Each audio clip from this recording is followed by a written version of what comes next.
আজকে ডিউটি শেষ করে আমি আর আমার ছোট ভাই আইনাল চলে আসলাম চায়ের খোঁজে। এরকম রাতে চা খাওয়ার মজাটাই আলাদা। চলো ঘুরে দেখি এমন রাতে চায়ের কি আছে সেই জাদু। হ্যালো এভরিওয়ান, আসসালামু আলাইকুম। সবাই কেমন আছেন? আশা করি সবাই ভালো আছেন। আলহামদুলিল্লাহ আমিও ভালো আছি।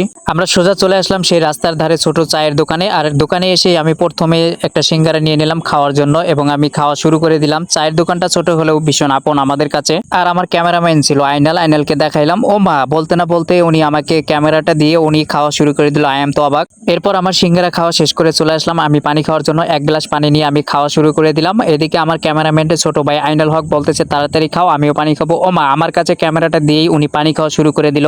যাই হোক, আমরা হালকা পাতলা নাস্তা করে চায়ের অর্ডার দিয়ে দিলাম। এদিকে ছোট ভাই আমাদের জন্য চা বানানোর জন্য প্রস্তুতি নিচ্ছে। অলরেডি আমাদের চা হয়ে গেছে। যেহেতু আমাদের চা রেডি, তাই আমি নিজে গিয়ে চাটা নিয়ে আসলাম এবং আমার চা খাওয়া শুরু করে দিলাম। এদিকে ছোট ভাই আইনালের কথা কি বলবো, ভাইরে ভাই। এরপর ছোট ভাই আইনালও নিজে চা নিয়ে এসে ক্যামেরার সামনে একটা ও মাইক পোজ দিয়ে দিল।